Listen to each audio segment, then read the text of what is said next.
lá, Danilo. Atos 2, no verso 42. Nós já lemos esse texto algumas vezes e continuaremos até que o Senhor mude. Amém? Mas nesse momento eu percebo que é a última vez que nós vamos nessa sequência tratar sobre isso. Amém? Então vamos lá. Atos 2, no 42, a partir dele diz assim: E perseveravam na doutrina dos apóstolos e na comunhão, no partir do pão e nas orações.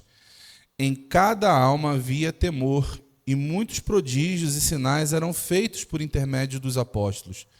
Todos os que creram estavam juntos e tinham tudo em comum, vendiam suas propriedades e bens, distribuindo produto entre todos, à medida que alguém tinha necessidade.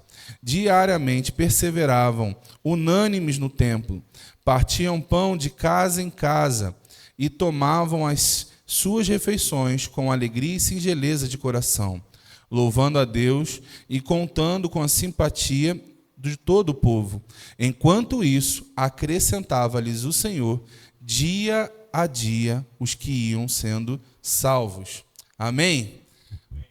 Então, irmãos, a gente tem uma palavra para esse ano, amém? Uma palavra de acréscimo, de aumento, de multiplicação. O Senhor tem o desejo e Ele está nos direcionando para termos essa expectativa de aumento para nossas vidas, amém?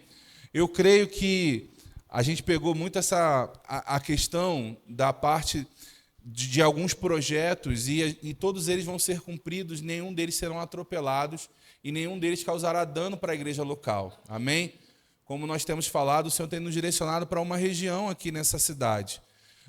Ah, pastor, nós vamos ir lá agora, na região norte, achar um lugar e vamos estabelecer uma igreja amanhã, então vai aumentar as escalas? Não é isso.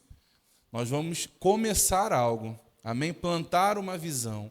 Vamos começar a interceder por esse lugar, vamos começar a nos mover para esse lugar, vamos buscar conexões para esse lugar, para que o Senhor possa nos estabelecer, primeiro como uma referência, e depois, sim, desenvolver até o ponto de virar uma igreja assim. Esse é o propósito. Amém? Você está comigo? Você está crendo nisso? Amém? Não dorme? Gente, vocês estão muito devagar. Eu preciso de vocês aqui comigo. Posso contar com vocês? Amém. Glória a Deus.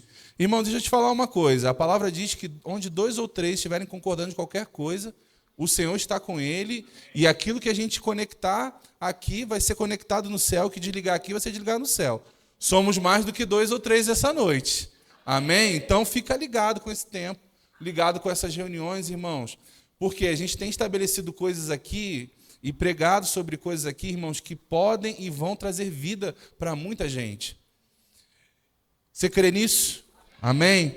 E nesse texto, irmãos, a última parte do primeiro versículo, ele fala: e perseveravam nas doutrinas dos apóstolos, na comunhão, no partir do pão e nas orações. Eu quero falar sobre oração hoje. Amém?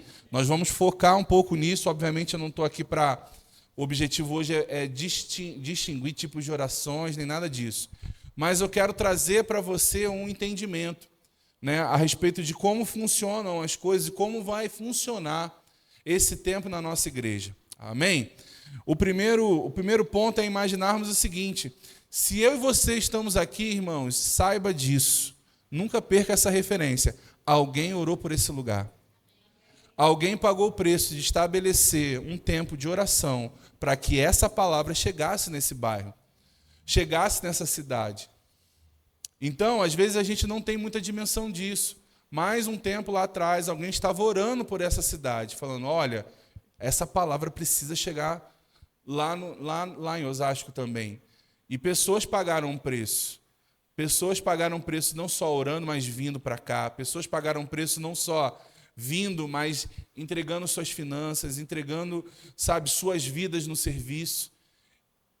E, irmãos, eu fico imaginando, se você conversar com qualquer uma dessas pessoas, né, e a gente sempre cita aqui o nosso querido pastor Nelson, juntamente com a sua família, que vieram para cá, né, e lá na Vila Iara, começaram antes num buffet aqui no centro, mas depois lá no Vila Iara, uma coisa mais estabelecida, na garagem da casa deles. mesmo pastoreando uma igreja em Barueri, eles fazendo esse bate e volta, eles estavam lá pagando um preço de manter esse lugar aberto.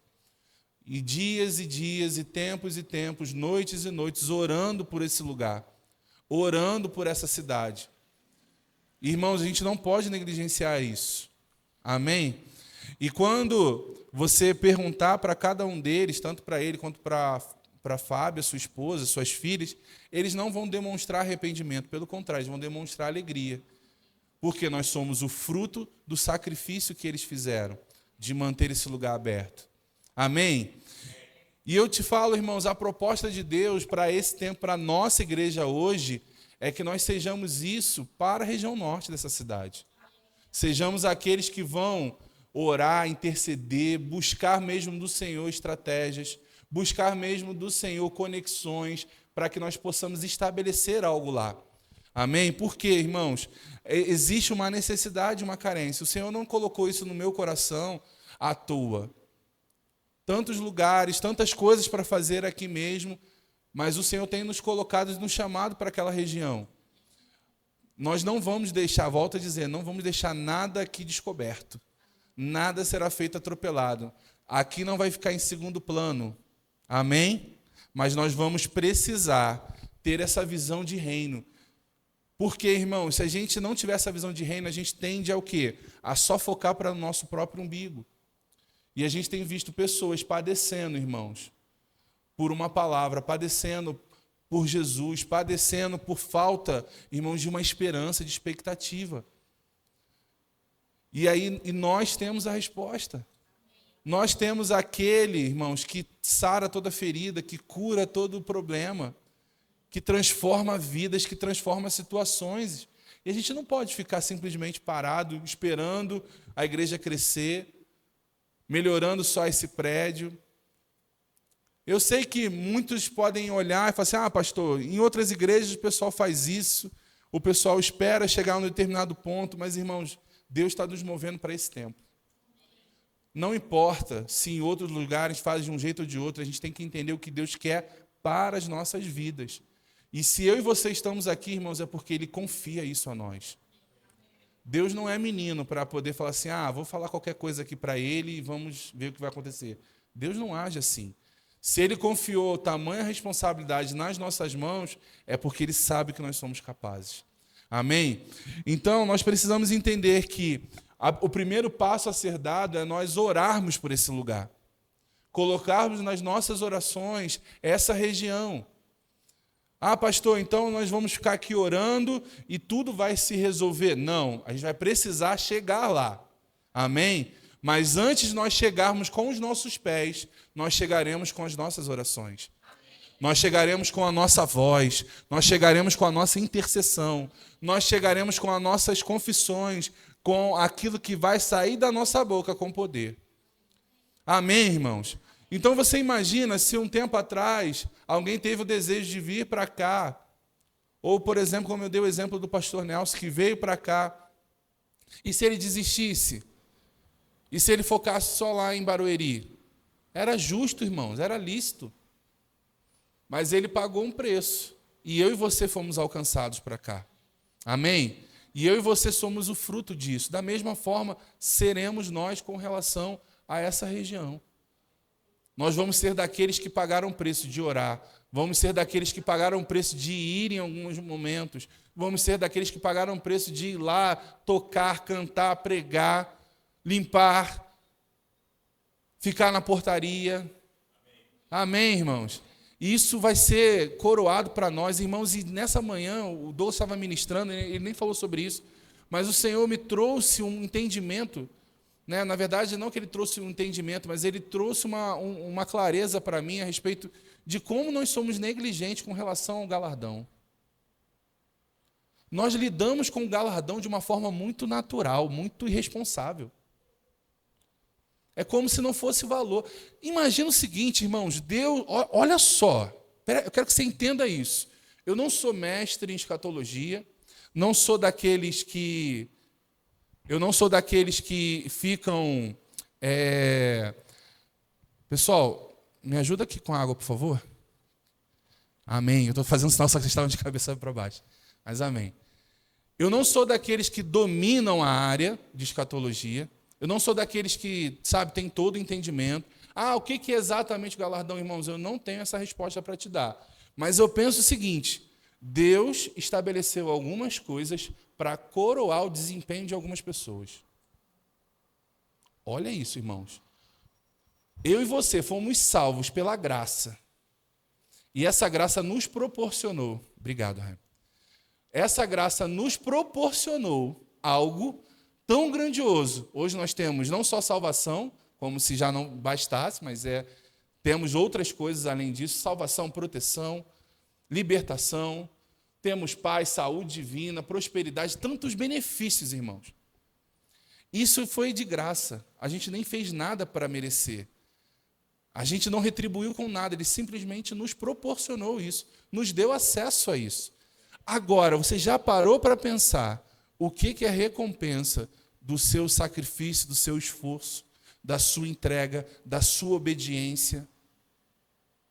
Jesus recebeu um nome que está acima de todo nome, pela sua obediência. Esse foi o galardão de Jesus.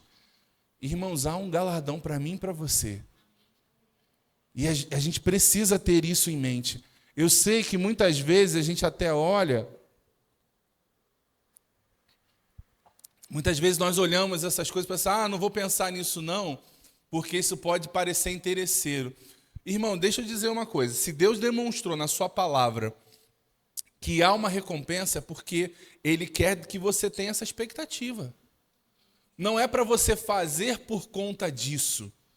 Não é para você fazer só porque tem recompensa. Nós, por exemplo, não dizimamos, não ofertamos só porque vamos receber algo em troca. Mas ninguém planta numa terra sem a expectativa de receber algo em troca. Ninguém proporciona, ninguém faz algo, ninguém se prepara, ninguém aduba uma terra, prepara uma terra, lança uma semente, rega, guarda aquela semente, sem esperar nada em troca. Então, da mesma forma, eu quero que você, assim como eu fui despertado nessa manhã, eu quero que você pense sobre isso, a respeito de você ter uma expectativa sobre o galardão. Não lidar com isso como: não, o que importa é que eu já sou salvo. Não, irmãos, Deus nos capacitou, nos deu um propósito, para que uma vez obedecendo a esse propósito, nós vamos desfrutar de um galardão. Não vai ser nessa terra, não vai ser nesse tempo, embora existam promessas para essa terra, existem promessas para esse tempo, mas é algo espiritual que vai ser eterno. Irmãos, isso é muito sério. O tempo que nós vamos viver aqui vai determinar um galardão que nós vamos receber nos céus. Há uma recompensa, irmãos. Imagina isso. Existem pessoas, é como se, nós não precisamos ser nessa visão, mas sabe, é como caçadores de recompensa.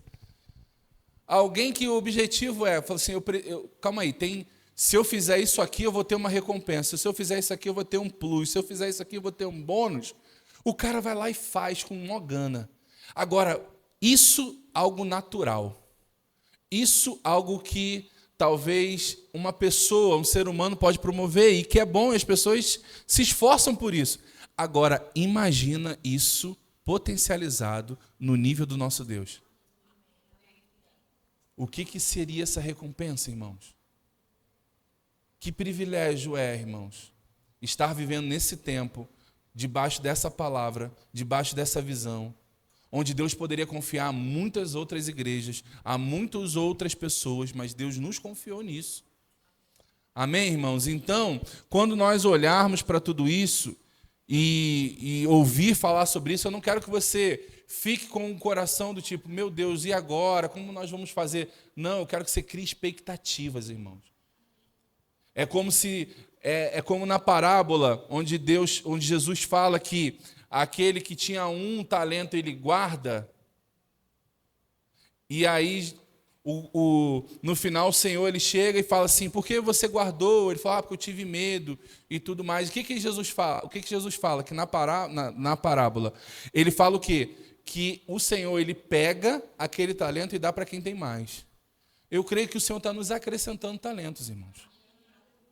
Acrescentando novas coisas.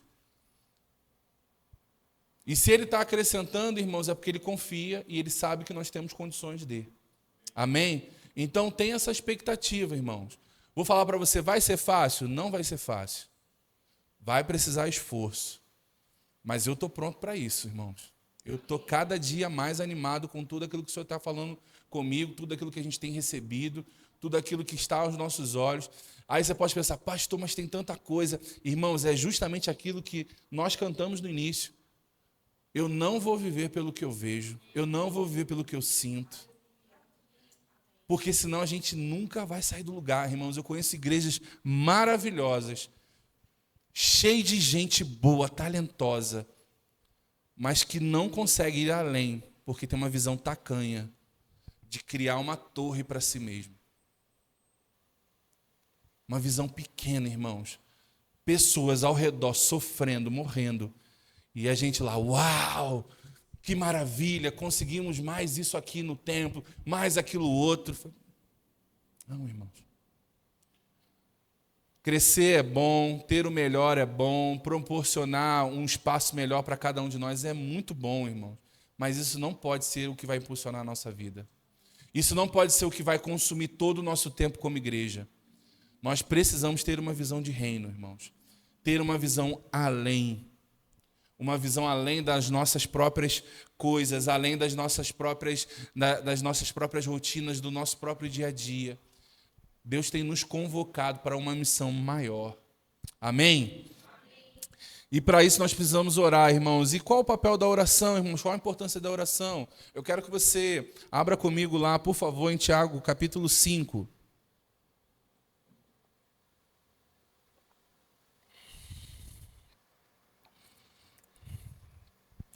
Aleluia.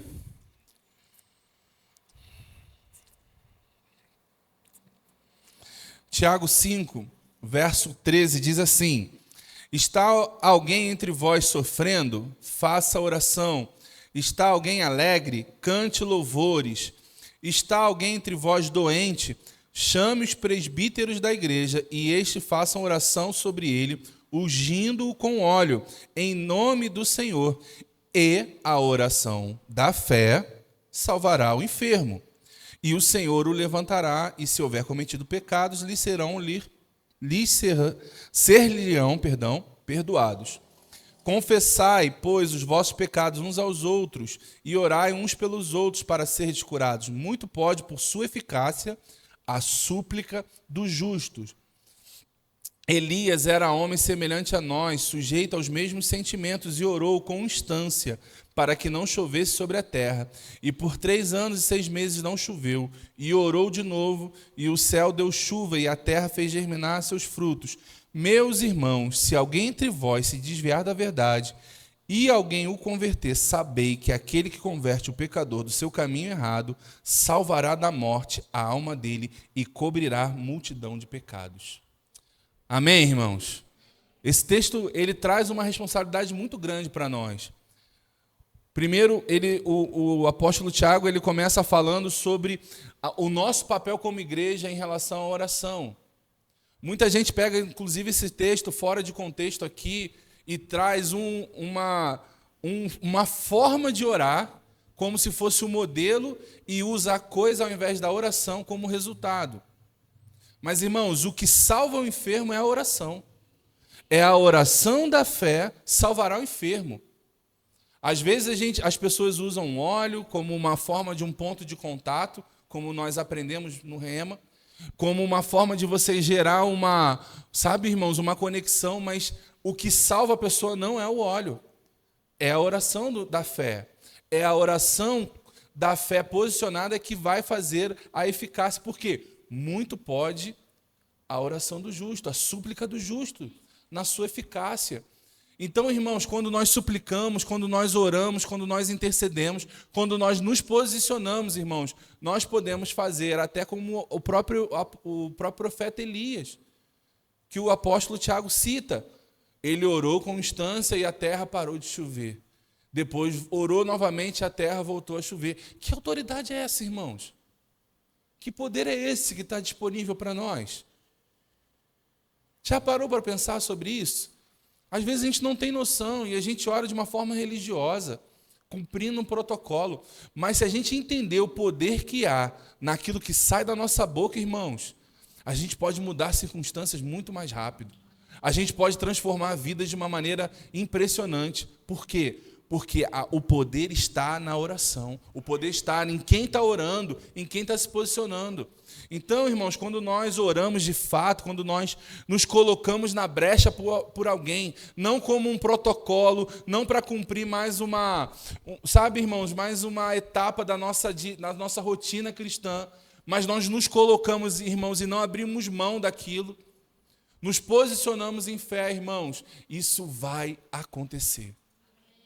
Vai acontecer, irmãos. Então, quando nós orarmos pela região norte, irmãos, quando nós orarmos por essa igreja, nós devemos orar dessa forma, irmãos, com esse entendimento que há poder naquilo que sai da sua boca, há poder naquilo que sai da minha boca. Então, irmãos, isso traga isso para a sua casa. Quando você orar pelos seus filhos, pela sua família, pelo seu cônjuge, pela sua casa, pelos seus parentes, irmãos, entenda, há poder naquilo que sai da sua boca.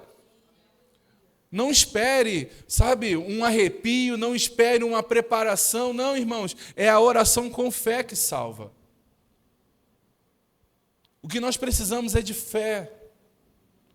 Muitas vezes a gente está agindo, irmãos, como um protocolo religioso. Ah, não, tem que abrir o culto, a paz do Senhor. Se não falar a paz do Senhor, não, parece que não abriu o culto. Ah, não, tem que falar amém no final da oração, porque senão parece que não concluiu. E assim, irmão, só que a gente se preocupa tanto com os protocolos e eles têm o seu valor. Mas a gente, às vezes, não tem vida naquilo que nós fazemos. Não tem entrega naquilo que nós fazemos. Eu posso chegar aqui, irmãos, e simplesmente falar um monte de versículos seguidos, bombardear vocês de versículo. E você fala assim, uau, como ele sabe? Nada, irmão, só copiei. Se você jogar no Google, bota lá um tema, versículos sobre cura, e você começa a falar aqui, porque ele... Eu assim, caramba, que demais. Google. Se você chegar hoje para um chat GPT, ele monta uma administração para você. Agora, irmãos, vida, nenhuma IA, nenhuma internet vai te dar. Vida só em comunhão. Vida só pela palavra. Vida só quando a palavra chega no teu coração. Vida só quando você coloca o teu joelho no chão e você ora diante do Senhor. Vida só quando você se posiciona, irmãos. Isso traz resultado. O resto é só artificial. O resto é só superfície. O resto é só protocolo. Vida tem que ter entrega. Para viver, tem que se entregar. Não tem como. A primeira coisa que um crente faz é entregar a sua vida para Cristo. É a primeira coisa. Você pode conhecer a Bíblia de capa a capa, irmão. Se você não entregar a sua vida a Cristo, de nada adianta. Você pode ouvir as pessoas orando e saber exatamente como ora. Mas se você não entregar a sua vida a Cristo, de nada adianta. Só que, irmãos, muitas vezes nós entregamos e pegamos de volta. Entregamos porque somos convencidos da salvação, o Espírito Santo nos convence, mas aí a gente entrega a vida e quer viver do nosso jeito. E por isso, irmãos, que nós estamos vivendo um tempo de uma igreja egoísta, uma igreja egocêntrica. Por quê, irmãos? Só fala de prosperidade, só fala de dinheiro, só fala de riquezas. Os 10 princípios para se prosperar, 10 princípios para avançar, 10 princípios para crescer, 8 princípios para ficar rico. Será que o evangelho só fala de dinheiro? Será que está todo mundo tão errado, irmãos? Entenda isso, irmãos, e eu não estou jogando contra a nossa doutrina, eu não estou jogando contra aquilo que nós temos pregado aqui, inclusive. Mas eu quero te alertar, irmãos, a nossa vida não é uma busca por dinheiro. As pessoas estão medindo resultado, irmãos, por tamanho de templo. As pessoas estão medindo resultado por carro novo. As pessoas estão medindo resultado por moradia nova. Irmãos, isso são coisas. Quando Jesus voltar, irmãos, esse prédio vai ficar aqui. Ele não sobe com a gente. Quando Jesus vier resgatar a sua noiva, a sua igreja, nós Ele não vai chegar e vai pegar só aqueles que tiveram resultado na fé e ficaram ricos. Não é uma condição, pelo contrário, irmãos. O próprio Jesus fala, difícil um rico entrar no reino. É muito difícil. Por quê? Porque muitos deles estão com o coração nas riquezas e faz da riqueza o seu senhor. E muitos de nós, irmãos, estamos pagando para ver, como a Michela ministrou há um tempo atrás. Estamos pagando para ver. Em que sentido? Tateando, irmãos. Vivendo algo que Jesus falou, tenha atenção, tenha cuidado com as riquezas. Para que elas não consumam o seu coração. Para que elas não tenham o seu coração.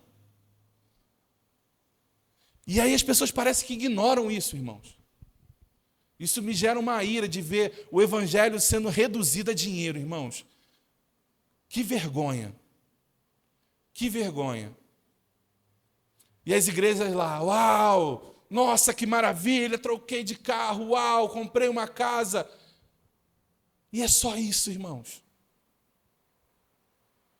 E aí eu vejo pessoas aí perdidas, pessoas machucadas por igrejas consumistas, igrejas que só vivem de coisas, pessoas feridas com lideranças ruins. E a gente fazendo isso aqui, ó, para poder resgatá-las, ajudá-las a curar essas feridas, ajudar a curar essa visão errada, torpe sobre a igreja. Entende, irmãos? Eu não estou me colocando, não estou nos colocando numa condição melhor, não, irmãos. Mas nós precisamos nos levantar nessa geração. A Marisete, alguns anos atrás, lá na Vitória Tafarella, ela falou, essa era uma igreja de notáveis, uma igreja notável. Irmãos, notável é alguém que chama atenção. É alguém que as pessoas reconhecem. É alguém que as pessoas valorizam. É a gente chegar e falar assim, cara, essa galera daquela igreja lá, aquela igreja é demais.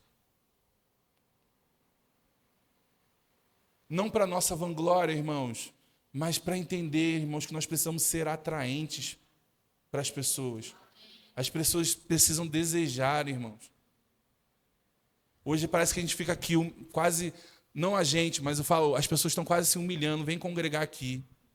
Não, irmãos, isso tem que ser um anelo. Um desejo das pessoas, meu Deus, eu não posso deixar de congregar. Eu não posso perder a oportunidade de receber uma palavra. As pessoas estão trocando por qualquer coisa. Trocando por um evento, um passeio. Tem gente que não se importa. E o tempo vai passando, irmãos. Quando essas pessoas vão voltar? Quando o calo apertar. E eu não estou rogando praga para ninguém não, irmão, mas infelizmente aí aparece uma doença. Vira o melhor crente do mundo. Tem gente que às vezes fica rotando na internet, um monte de coisa, mas nem congrega. Nem tem vida, comunhão. E quer ensinar os outros. É triste demais, irmãos. Tomem cuidado com essas pessoas. Pessoas que adoram ensinar o que se deve fazer, mas nem aquilo que ensina faz. É o famoso, os coaches dessa geração. Não, porque você precisa congregar, é importante congregar. E você congrega, meu irmão? Eu não congrego, nem vou na igreja. Você, pô, quem é você para me ensinar, então? Ah, não, porque você precisa ter caráter e tal. Mas, pô, você fica devendo todo mundo na rua, não dá satisfação. Quem é você para me ensinar? Ah, você precisa andar em santidade, mas pô, você vive em fornicação. Quem é você para me ensinar? Coisas básicas, irmãos. Coisas básicas. E as pessoas perderam isso. É só alguém falar bonito, irmãos. É só alguém com uma boa lábia. E a gente, uau, que demais. Quanta sabedoria. Só repetição, irmãos. Papagaio. Não tem profundidade, não tem vida. Às vezes eu me lembro, irmãos, quando tinha alguns ministros lá na nossa antiga igreja, tinha um especial que ele era jardineiro. Ele quase não ministrava. Irmãos, ele falava muitas palavras no português errado, mas você via vida na ministração dele. Você ficava assim, você percebia que ele não falava de coisas que ele ouviu alguém falar e só reproduziu. Não, ele vivia aquilo. E ele falava, eu pregava no ônibus, irmãos, indo para o trabalho. Para patrão, para isso, para aquilo, não importa. E lá, irmãos, e um monte de gente falando, ele fala errado. Falei, você tinha que ter a vida dele. O português, ele ajusta. A vida que ele tem, você não tem, não. E às vezes a gente fica ali, ó, sabe? Numa posição de julgamento. Enfim, irmãos, eu nem sei porque eu fui por esse caminho, mas amém. E a gente precisa ter entendimento da autoridade que nós temos. Do poder que está investido em nossas mãos. Às vezes a gente tem lidado com as circunstâncias, irmãos, e nos acuado, nós precisamos nos posicionar. Elias não ficou lá, irmãos, Senhor, por favor, pelo amor de Deus, me ajuda, me ajuda, me ajuda. Não, irmãos, Elias zombava dos profetas Baal. Zombava, tamanho nível de confiança que ele tinha em Deus. Ele sabia quem era Deus. E ele falava, ó, faz mais barulho aí, porque talvez ele não está ouvindo. Às vezes, eu fico imaginando a cena, irmão, devia ser assim, incrível. Você chegar e imaginar aquilo ali, e falar assim, cara, o cara está ali, né? Mais alto, ó, ele deve estar dormindo. E zombando, irmãos. Porque ele sabia que era um Deus falso. E ele sabia quem era o Deus verdadeiro, e o Deus verdadeiro estava com ele. E essa confiança, irmãos, que quando eu creio que nós vamos chegar cada vez mais, vamos crescer, amadurecer, irmãos, para que a gente, quando falar, orar, e tenha esse nível de confiança como Elias tinha. Então, o apóstolo Tiago, ele traz isso para nós, irmãos, e ele fala no final algo sobre trazer os irmãos que estão desviados. Ele fala, meus irmãos, se alguém algum dentre vós, se desviar da verdade e alguém converter, sabei que aquele que converte o pecador do seu caminho errado salvará da morte a alma dele e cobrirá a multidão de pecados.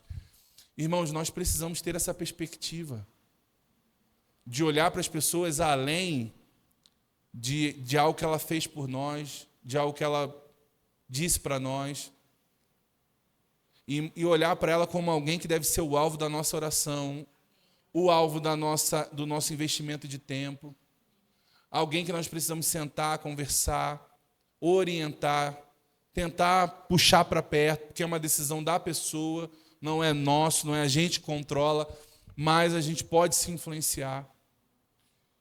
E saber, irmãos, que há uma recompensa por isso. Amém? Abra comigo lá, por favor, em Atos 4.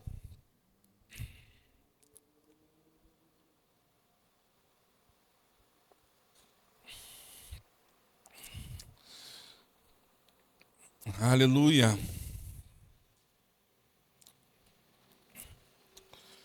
Atos 4, 23. Diz assim: uma vez soltos, procuraram os irmãos e lhes contaram quantas coisas lhe haviam dito os principais sacerdotes e os anciãos. Ouvindo isto, unânimes. Essa palavra unânimes é a mesma de Atos 2, que eu falei na última ministração. É como se fosse uma orquestra com diversas notas diferentes, mas que elas conectadas, elas emitem um único som, afinado, alinhado, harmônico. Amém? Então, esse entendimento sobre o unânime é isso, irmãos. Eles levantavam a voz e cada um com uma voz diferente, com o seu... É como se cada um, mesmo sendo diferente, irmãos, estavam com o mesmo coração. Estavam com a mesma visão. Amém? E aí ele fala: levantaram a voz a Deus e disseram: Tu, soberano Senhor, que fizeste o céu, a terra, o mar e tudo que neles há, que disseste por intermédio do Espírito Santo, por boca de Davi, nosso pai, teu servo, por que se enfureceram os gentios e os povos imaginaram coisas vãs? Levantaram-se os reis da terra e as autoridades, ajuntaram-se a uma contra o Senhor e contra o seu ungido, porque verdadeiramente se ajuntaram nessa cidade contra o teu santo servo Jesus, ao qual ungistes, Herodes e Pôncio Pilatos, com gentios e gente de Israel, para fazerem tudo o que tua mão e o teu propósito predeterminaram, Agora, Senhor, quero que você preste atenção nisso. Olha as suas ameaças e concede aos teus servos que anuncie com toda a intrepidez a tua palavra, enquanto estende a mão para fazer curas, sinais e prodígios por intermédio do nome do teu santo servo Jesus. Tendo eles orado, tremeu o lugar onde estavam reunidos. Todos ficaram cheios do Espírito Santo e com intrepidez anunciavam a palavra de Deus. Olha só, irmãos, o poder da unidade. Eles estavam orando, como que nós falamos, como eu citei para vocês lá no início. Eles oravam unânimes. Unânimes. Não existia discordância entre eles. Por isso, a influência que nós temos quando nós estamos unidos, conectados de coração, com um só pensamento, uma só parecer, um só disposição mental. Quando nós estamos nessa forma conectados, irmãos, e orarmos de uma forma unânime, ou estarmos conectados de uma forma unânime, sem divisão, sem questões diferentes, e nos posicionarmos, irmãos, Deus vai sempre nos responder. Mas repare, eles estavam sendo perseguidos. Mas eles entendiam que aquela perseguição era uma oposição àquilo que Deus intentava fazer através da vida deles. Eles tinham essa consciência. Olha, estamos sendo perseguidos, Senhor. O Senhor nos confiou algo e estamos sendo perseguidos. E muitos de nós, infelizmente, nessa geração, irmãos, chegaríamos e falaríamos assim, Senhor, nos manda para outro lugar. Tira essa perseguição de nós. Não queremos mais ser perseguidos. Vamos viver, deixa os teus servos viverem. E a gente possa propagar a tua palavra em outro lugar que não tenha perseguição. Não, irmãos, eles estavam unânimes, conscientes da perseguição e de que sabiam que eles precisavam enfrentar aquilo. Eles precisavam ter forças para aquilo. E qual foi a oração? Senhor, olha para as suas ameaças e concede aos teus servos que anunciem com toda intrepidez a tua palavra. Eles só pediram intrepidez. Eles só pediram força, irmãos. Eles só pediram, Senhor, continua com a gente.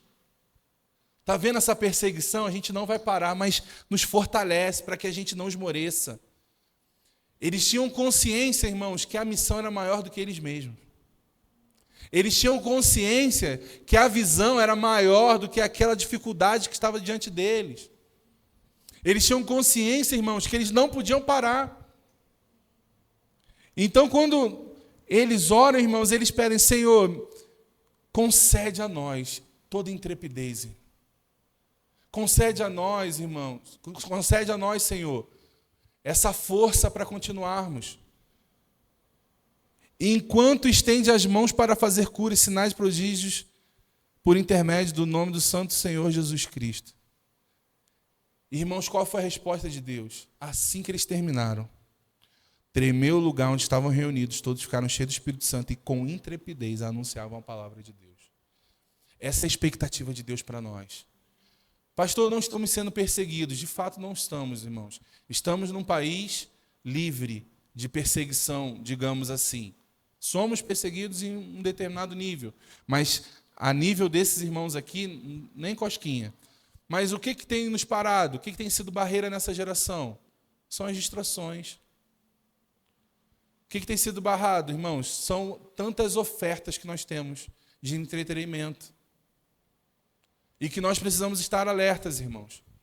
Por quê? Porque senão nós nunca vamos ter tempo, senão nós nunca vamos conseguir fazer, senão nós sempre vamos ter uma desculpa. E a nossa oração é o quê? Senhor, nos concede intrepidez. Ei, Senhor, nos alerta, nos ajude a estar conectado contigo o tempo inteiro, para que a gente não perca o rumo, para que a gente não se distraia, para que a gente não fique vagaroso. Então, irmãos, a gente precisa ter essa visão, esse entendimento. E com relação especificamente a esse projeto, irmãos, nós precisamos olhar e lembrar, por exemplo, quando o apóstolo Paulo fala à igreja da Galácia, ele fala sobre, meus amados irmãos, a quem de novo sofro as dores de parto. Então entenda, irmãos, é como se nós hoje estivéssemos sofrendo, nós precisamos entrar num nível de intercessão, como alguém que sofre dores de parto. Se o apóstolo Paulo fala que ele de novo está sofrendo as dores de parto, até que Cristo fosse formado neles, é porque ele já tinha feito antes. Amém? Então, da mesma maneira, irmãos, nós vamos nos posicionar nesse lugar e vamos interceder a ponto de ter essas dores, como dores de parto, irmãos. Uma dor genuína de intercessão, irmãos, que só é encontrada quando a gente tem uma entrega. A gente só alcança isso quando a gente passa de um nível de controle da nossa carne. Quando a gente sai daquele nível onde está confortável. É quando a gente entra num nível onde a gente já não se importa mais com o tempo, com quem está do nosso lado, com o nosso dia a dia. E eu quero, irmãos, que você pegue essa palavra dessa noite, onde talvez você chegou aqui com algumas necessidades, e o Senhor está te mostrando, meu filho, busque o reino. Busque o reino. O que é buscar o reino? Pega essa visão, coloca o teu coração nesse projeto. E as outras coisas, Senhor, eu vou te acrescentar. Muitas vezes a gente fica romantizando, irmão, mas buscar o reino é isso. É você chegar, ao invés de ficar lá, Senhor, oh meu Deus, eu preciso de um aumento, eu preciso disso, eu preciso daquilo. Eu preciso de uma nova oportunidade, eu preciso de um carro novo, eu preciso de uma casa, não sei o quê. É você chegar lá e estar lá gastando tempo, investindo seu tempo por alguém que você nem conhece. Irmãos, tem pessoas que oraram por esse lugar que talvez nunca pisaram nesse lugar. Mas eles tiraram um tempo da vida deles e consagraram por orar por nós. Já pensou sobre isso, irmãos? Tem pessoas, familiares nossos, que estão lá no Rio, orando pelas nossas vidas. Pela minha vida, a vida da Michela, mas pela sua também como igreja. Pessoas que estão investindo tempo. Então, irmãos, o nosso primeiro passo para essa nova fase vai ser necessário a gente chegar lá primeiro em oração. Chegar lá primeiro intercedendo. Chegar lá primeiro, irmãos, com aquilo que nós não sabemos como, não sabemos quando, mas eu sei, irmãos, que Deus vai nos dar as conexões certas, vai nos dar os caminhos certos, e quando nós pisarmos naquele lugar, irmãos, tudo vai ser destravado. Mas por quê? Porque nós oramos antes. Porque nós intercedemos antes. Porque nós nos posicionamos antes. Não de uma forma aleatória, não de uma forma esporádica, mas de uma forma unânime. Cada um com as suas questões, com as suas individualidades, mas com um só coração. Uma só visão. Irmãos, às vezes a gente pode pensar, pastor, como é que vai ser em relação ao trabalho? Tantas coisas para a gente fazer, tantas coisas para a gente promover aqui. Mas, irmãos, o próprio Jesus já nos deu a dica. De fato, grande é a seara. Grande é a seara, irmãos. Ele não menosprezou ou diminuiu o trabalho.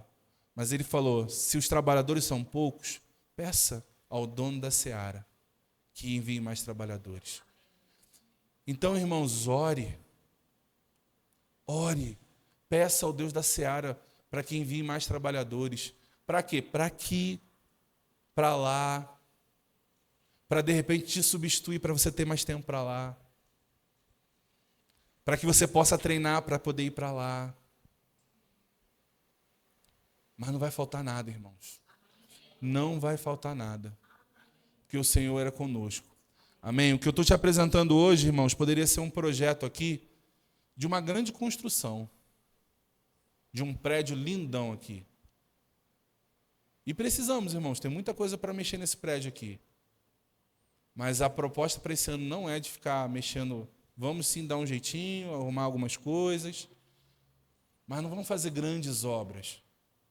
Porque a grande obra dessa igreja esse ano vai ser expandir. Vai ser nos posicionar no reino, para que nós possamos alcançar novas localidades. Novas regiões. Amém, irmãos? E o que vai acontecer com isso aqui? Deus vai nos acrescentar mais e mais. Por quê? Vamos estar em unidade, vamos estar coesos, vamos estar unânimes, uníssonos, com uma só voz, com um só pensamento. Amém, irmãos? Você está aqui ainda? Amém? Você pode ficar de pé?